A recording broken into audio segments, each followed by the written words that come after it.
Mutiara Hitam, Jilid 3, Bagian 1. Akan tetapi, karena selama hidupnya Kui Lan belum pernah mempunyai kuda, apalagi menunggang kuda, ia canggung sekali, dan kuda hitam itu agaknya juga dapat merasakan hal ini. Kuda itu mulai meronta dan mogok jalan. Kui Lan menarik-narik kendali kuda sambil membentak, "Kau juga hendak mogok? Kuda sialan, ku penggal lehermu nanti, ku bawa bangkaimu ke Tian Liongpang, hendak kulihat apakah kau berani mogok lagi." Wah wah wah, kenapa kau begini galak, Mutiara Hitam? Apa kau marah kepadaku? Aku sama sekali tidak takut, hanya aku heran menyaksikan keberanianmu menentang semua tokoh-tokoh besar. Mari, biarlah kita pergi bersama. Dan kuda itu, kenapa repot-repot amat? Lebih baik kau tunggangi dia, kan enak. Watak Kui Lan memang aneh, agaknya ia tiru dari Xian Eng. Ia keras sekali kalau perlu, akan tetapi bisa juga menjadi lunak. Bisa gembira dan jenaka, akan tetapi tidak pernah mengenal duka maupun takut. Melihat pemuda itu menghampiri dan wajahnya sungguh-sungguh, ia tersenyum. "Aku belum pernah menunggang kuda," katanya. Kembali Hao Lem terheran. Seorang gadis yang begini tinggi ilmunya, belum pernah menunggang kuda? Benar-benar luar biasa sekali ini. Belum pernah, kalau begitu berbahaya, dong. Kau harus belajar dulu. Seekor kuda yang baik selalu akan memberontak kalau ditunggangi orang yang takut-takut menunggang kuda. Aku memang belum pernah menunggang kuda, akan tetapi siapa bilang aku takut? Kau lihat saja, sekali menggerakkan tubuhnya, Kui Lan sudah meloncat dan duduk di atas punggung kuda, dengan kedua kaki di samping kiri perut kuda itu. Canggung dan kaku sekali. Benar saja, kuda hitam itu tidak memberontak, karena kuda itu hanya memberontak apabila yang menunggangnya takut-takut, sedangkan Kui Lan tidak takut. Ah, keliru kalau begitu menunggangnya. Mana bisa tahan lama kalau kuda itu membalap? Siapa bilang tidak bisa? Kau lihat, Kui Lan menarik kendali kuda dan kuda hitam itu meloncat ke depan, lalu lari cepat. Kui Lan terangkat-angkat dari atas punggung kuda, dan karena duduknya miring, maka hampir saja ia jatuh. Cepat ia berseru keras dan tubuhnya sudah meloncat ke atas, kemudian turun di atas punggung kuda dalam keadaan berdiri. Hao Lem sudah mengejar dan memegang kendali kuda, mengeluarkan suara menyuruh berhenti. Setelah kuda berhenti, ia menggeleng-geleng kepala. Wah wah, memang kau hebat sekali, Mutiara Hitam.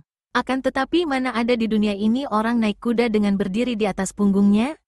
Engkau akan menjadi tontonan orang di sepanjang jalan, dan juga keadaan itu amat melelahkan. Beginilah cara menunggang kuda. Lihat, ku beri contohnya. Karena memang Kui Lan seorang yang sudah memiliki ilmu kepandaian tinggi, maka pelajaran menunggang kuda ini dapat ia kuasai sebentar saja. Berangkatlah kedua orang muda itu melakukan perjalanan menuju Yan'an. Kui Lan menunggang kuda, sedangkan Hao Lem berjalan kaki sambil meniup sulingnya. Kadang-kadang Kui Lan yang meloncat turun dan berjalan kaki, menyuruh pemuda itu berganti menunggang kuda. Kalau Hao Lem menolak, ia tentu akan marah. Begitu pula, kadang-kadang gadis yang berhati polos itu menyuruh Hao Lem duduk di belakangnya di atas punggung kuda.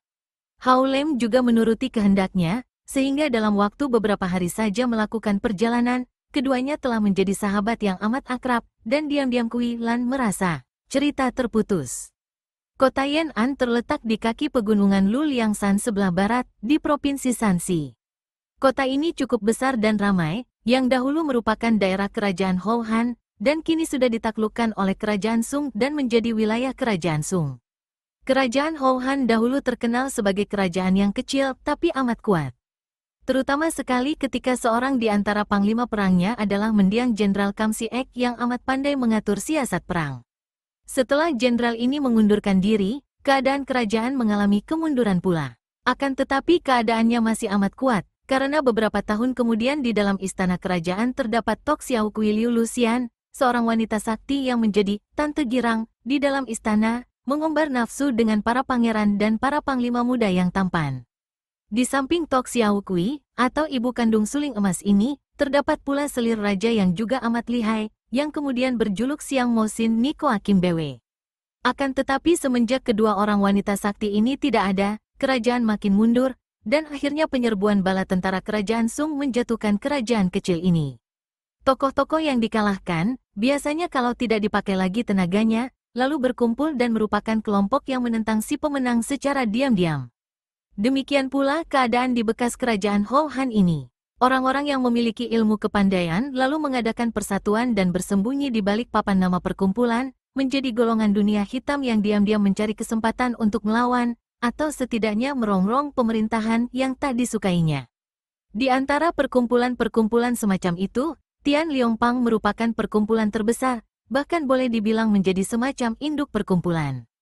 Hal ini adalah karena bekas para panglima dan tokoh kerajaan Han banyak yang menggabungkan diri dalam perkumpulan ini. Namun, karena kesempatan untuk melawan pemerintahan Sung tidak ada, apalagi setelah para panglima yang benar-benar berjiwa patriotik meninggal dunia, jiwa perkumpulan Tian Liongpang mengalami perubahan hebat. Dasar yang semula patriotik tadinya terdorong setia kepada kerajaan berubah menjadi dasar dunia hitam, dan tujuan yang menyeleweng jauh terdorong oleh nafsu angkara murka untuk menguasai dunia, harta benda, nama besar, dan kemenangan mengandalkan kekuatan. Melihat ini, sisa para panglima Han banyak yang mengundurkan diri dan hidup bersunyi di dusun-dusun dan pegunungan, menanti maut datang menjemput.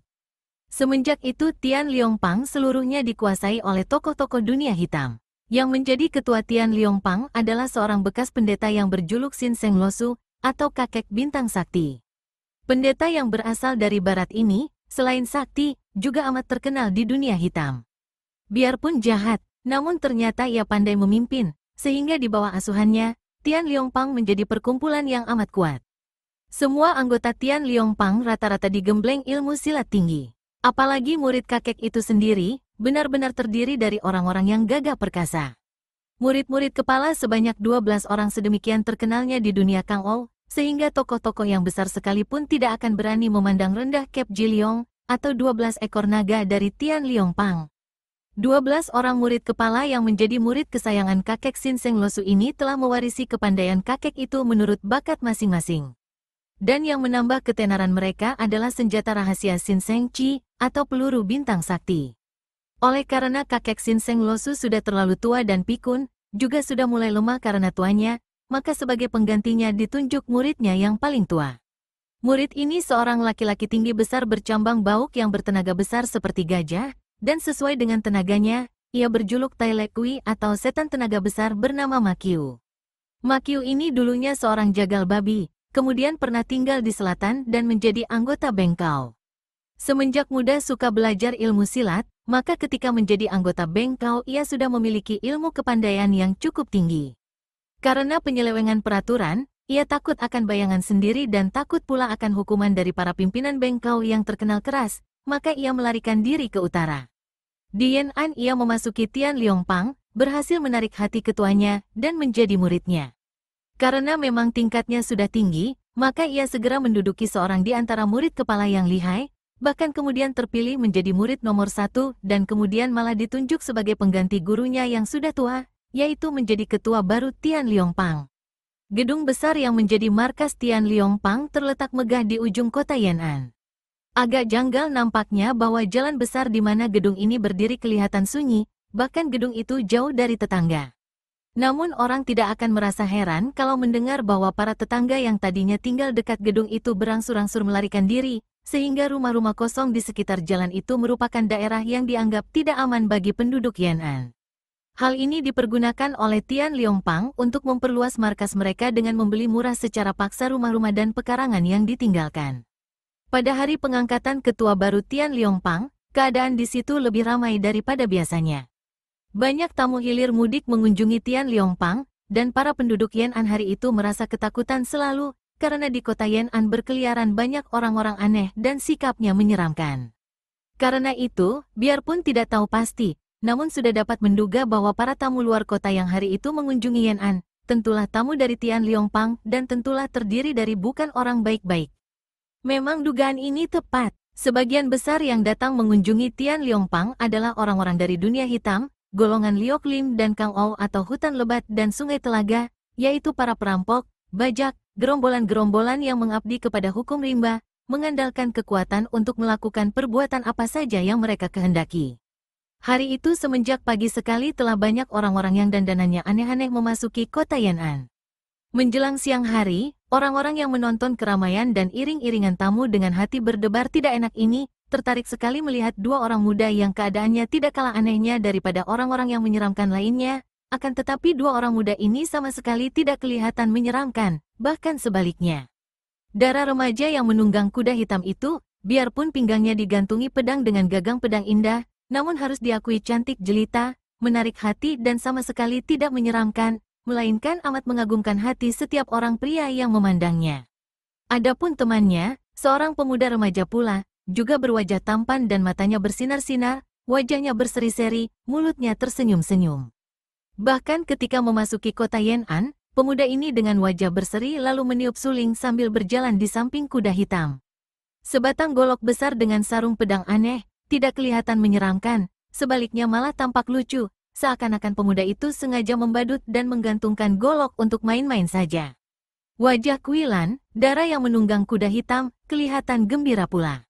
Setelah beberapa pekan lamanya melakukan perjalanan bersama Hao Lem, ia benar-benar mengenal watak pemuda ini sebagai seorang pemuda yang selalu gembira, jenaka, ugal-ugalan, namun pada dasarnya gagah perkasa, tak kenal takut, berbudi, dan selalu mengalah kepadanya. Harus dimengerti bahwa sejak kecil Kuilan jarang bergaul dengan orang lain, apalagi dengan orang mudanya. Teman satu-satunya hanyalah Suma Qiat, dan ia tidak suka kepada Su Heng ini, yang kadang-kadang memperlihatkan sikap terlalu manis berlebih-lebihan kepadanya, akan tetapi kadang-kadang juga pemarah dan tak acuh.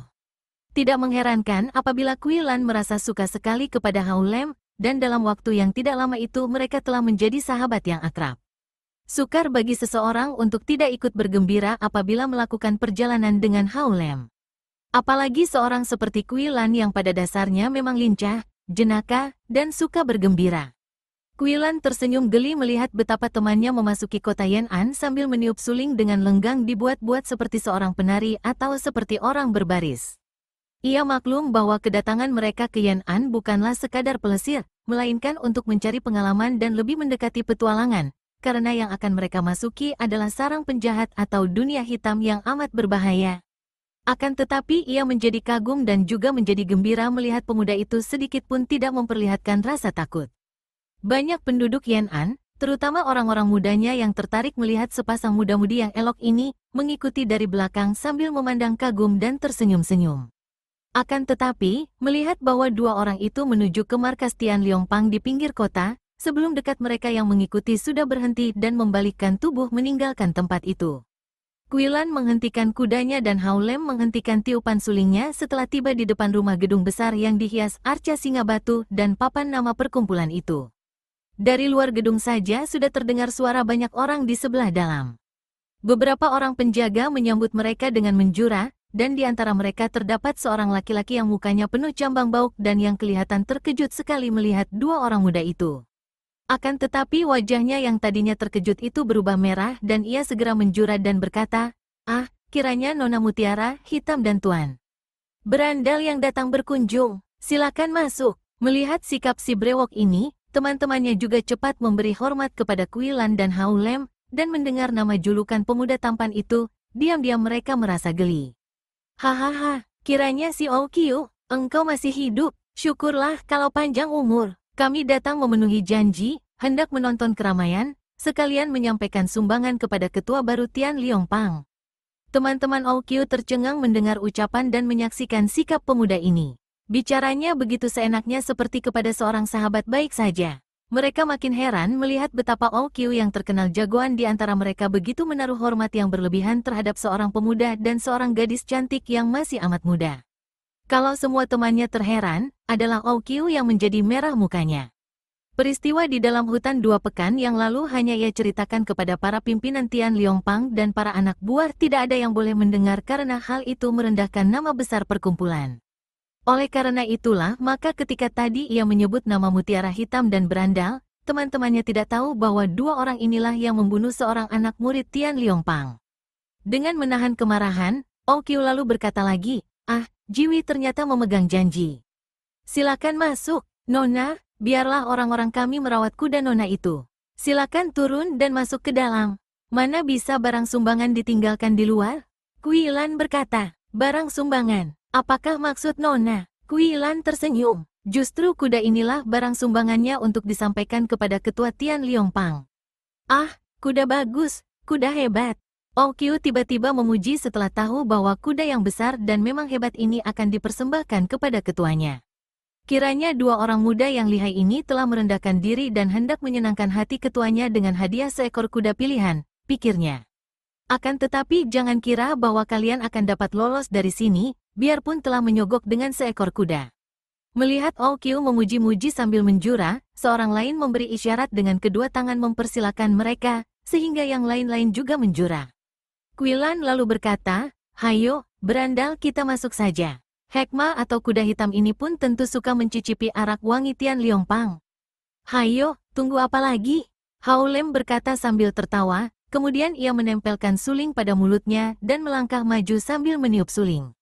Adapun Quilan, tanpa mempedulikan gerak protes mulut, mata, dan tangan para penjaga, sudah menarik kendali dan memaksa kuda hitamnya untuk menaiki anak tangga, terus menjalankan kudanya memasuki ruangan depan menuju ke dalam. Tentu saja para penjaga kaget dan bergerak hendak mencegah, akan tetapi Qiu berbisik kepada teman-temannya, dan kagetlah mereka, berdiri dengan wajah sebentar pucat karena gentar dan sebentar merah karena marah. Baru sekarang mereka tahu bahwa dua orang itulah yang membunuh seorang kawan mereka. "Jangan sembarangan bergerak, mereka lihai sekali," bisik Qiu. "Biarkan Pang Cu yang membereskan mereka." Setelah berkata demikian, melalui pintu samping Qiu mendahului masuk dan diam-diam melaporkan kepada pimpinan Tian Liongpang. Pada waktu itu, kakek Sin Seng Losu masih duduk di kursi ketua sambil melenggut mengantuk. Akhir-akhir ini, kakek yang sudah tua renta dan pikun ini seringkali melenggut dan banyak mengantuk. Kini ia telah mengenakan pakaian khusus untuk upacara. Jubahnya baru dan indah. Di bagian dadanya terdapat gambar sebuah timbangan.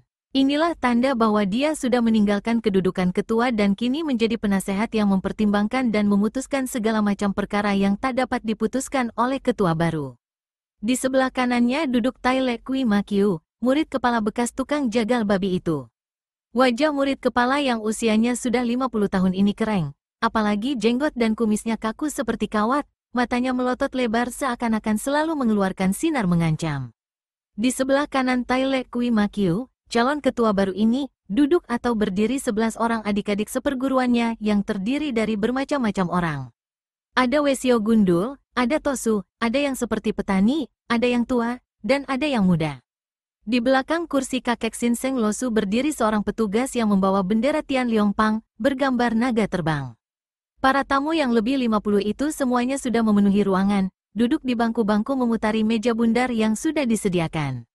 Pelayan-pelayan sibuk melayani mereka dengan minuman dan makanan. Saat itu upacara sudah hendak dilakukan, akan tetapi Tai Le Kui Ma Kiu mencari-cari dengan pandang matanya, kelihatan tak senang hatinya. Kemudian ia berbisik kepada suhunya yang masih melenggut, setengah tidur setengah bersemedi. "Suhu, tamu sudah lengkap, apakah tidak lebih baik dilakukan sekarang upacaranya?" Kakek itu membuka mata malas-malasan, kemudian menoleh ke arah kirinya, di mana terdapat sebuah bangku yang kosong.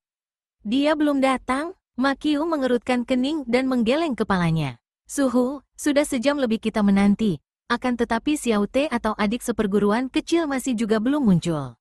Dia suka pergi berburu binatang, suka pergi bermain-main, siapa tahu dia tidak akan datang karena lupa akan urusan hari ini." "Kita tunggu sebentar lagi," bantah si kakek. "Betapapun juga Siang Kuanli adalah anak tunggal mendiang putraku, dia cucuku satu-satunya.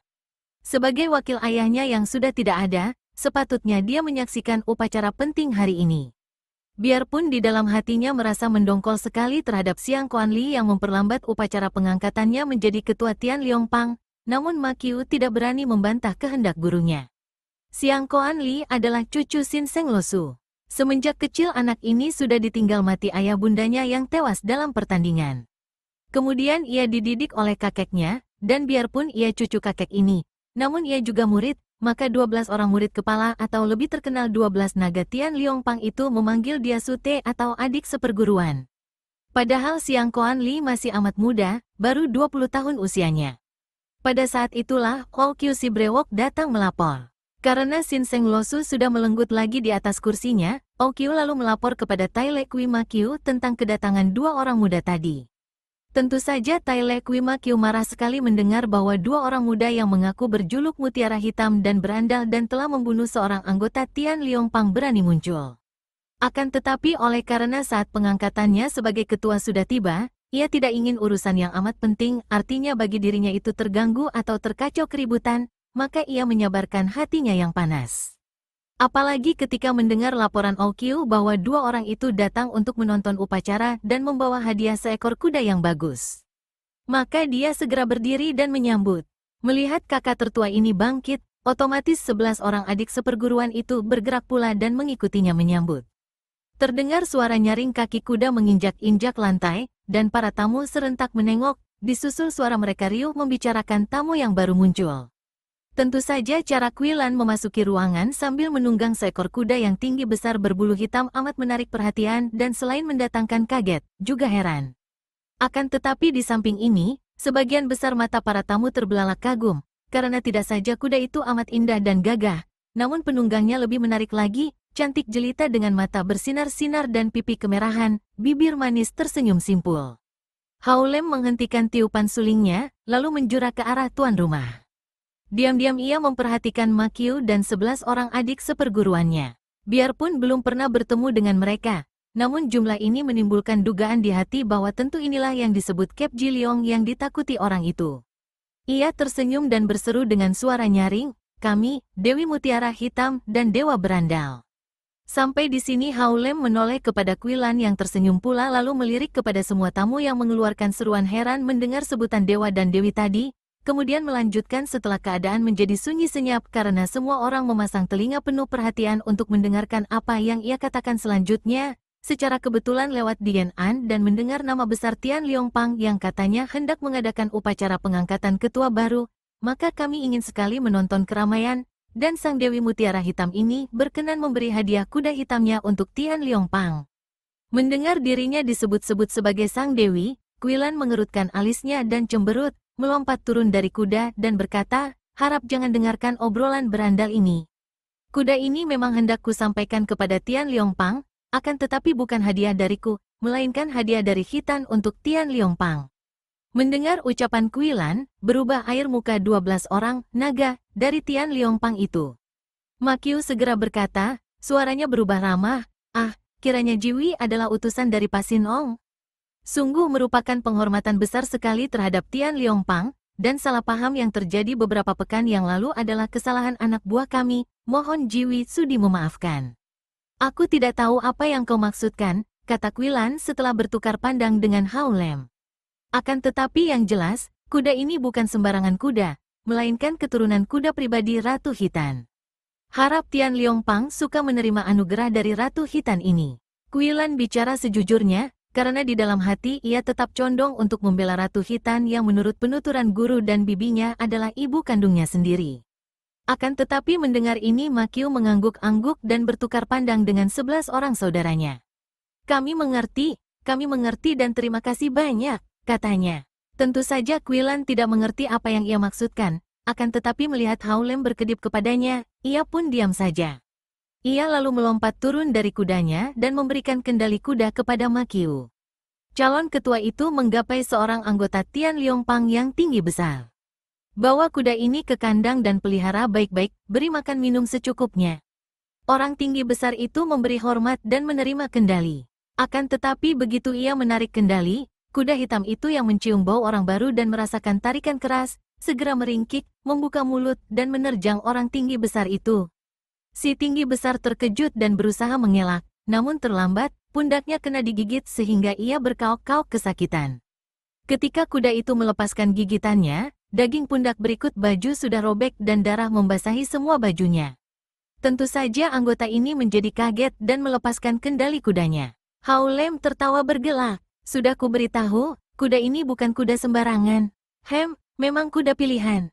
Toa Suheng, biarlah aku yang membawanya ke kandang." Seorang laki-laki berusia hampir 40 tahun, bertubuh kecil kurus, melangkah maju. Dia ini adalah seorang di antara Kep Jiliong. Begitu Makyu menganggukkan kepala, si kurus sudah menyambar kendali kuda, lalu tubuhnya melayang naik ke punggung kuda hitam. Kuda itu meringkik-ringkik dan meronta-ronta, namun dengan menjepitkan kedua kaki ke perut kuda, si kecil kurus tetap duduk dengan tenang, bahkan lalu membetot-betot kendali kuda. Kuda hitam makin marah, melonjak-lonjak dan meloncat-loncat tinggi menggerak-gerakkan punggungnya. Kalau orang biasa tentu akan terlempar dari punggung kuda, akan tetapi ternyata si kecil kurus itu lihai sekali. Tubuhnya mendoyong ke sana kemari, namun ia dapat duduk tegak dan tetap.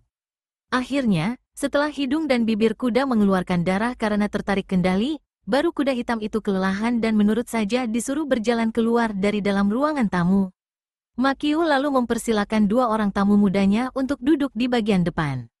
Hao Lem berbisik, mereka mengira bahwa kita ini tokoh-tokoh kepercayaan Jin Cham Hwaong dan memang biasanya orang-orang Pasin Ong ini melakukan perjalanan sambil menyamar dan merahasiakan diri, karena selalu menjadi incaran orang pemerintahan Khitan.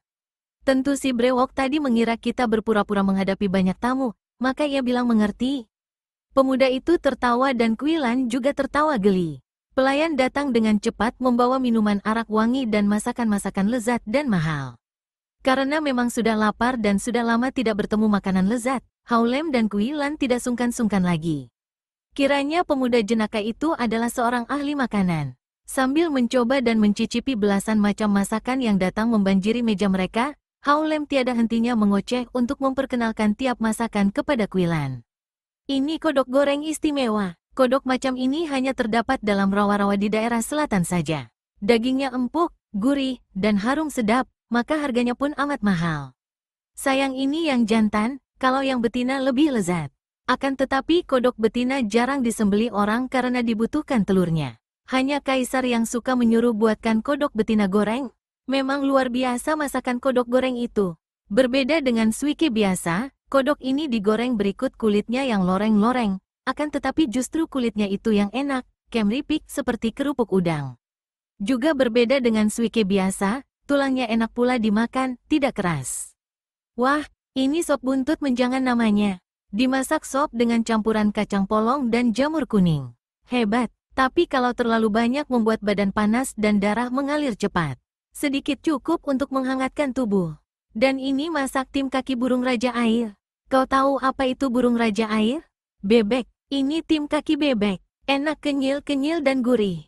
Wah, yang di sana itu panggang ayam angkasa. Sedap, apa itu ayam angkasa? Kuilan bertanya, gembira oleh penjelasan yang lucu ini. Ayam angkasa? Masa tidak tahu? Burung dara? Enak juga, cobalah. Sampai kenyang sekali perut Kuilan karena pandainya Hao Lem memperkenalkan setiap masakan sehingga tak dapat ia bertahan untuk tidak mencicipinya. Ini masakan apa? Mengapa dagingnya bundar-bundar tapi bukan bakso? Licin. Hao Lem mengulur leher menjenguk, lalu mengorek dengan sumpit untuk memeriksa. Ini, wow, gila amat. Ini bukan makanan wanita. Celaka, yang begini dikeluarkan. Sialan benar. Ia mengomel panjang pendek tanpa menjawab pertanyaan Kuilan. Gadis itu tentu saja menjadi tertarik sekali. Masakan apa sih? Kenapa bukan makanan wanita? Heran sekali. Tiba-tiba muka Hao Lem menjadi merah dan ia tampak gagap gugup dalam menjawab. Padahal biasanya pemuda ini paling pandai bicara. Masakan, wow, bagaimana ini? Ini masakan, Karena mereka berdua tadi bicara keras tanpa mempedulikan orang lain, tentu saja percakapan terakhir ini pun terdengar pula oleh para tamu yang duduk berdekatan. Mereka mulai tertawa-tawa geli menyaksikan sikap Hao Lem ini. Ih, kenapa kau? Sudah mabukkah? Masa menjawab masakan saja begitu sukar? Kalau tidak mengenal, bilang saja terus terang, mengapa susah-susah amat? Kuilan menegur, siapa bilang aku tidak mengenal masakan ini? Semua masakan di dunia pernah kumakan. Aku pernah memasuki dapur kaisar, pernah ikut dalam perjamuan bengkau di selatan. Ini masakan, daging kambing saus tomat. Hanya daging kambing saja kenapa tidak dari tadi menyebutnya? Kau bohong agaknya. Kalau benar hanya daging kambing, mengapa bentuknya bulat seperti ini? Dan mengapa pula tadi kau bilang ini bukan makanan wanita? Hahaha, itu bukan daging kambing, melainkan peluru kambing. Hahaha, riuh rendah suara ketawa itu.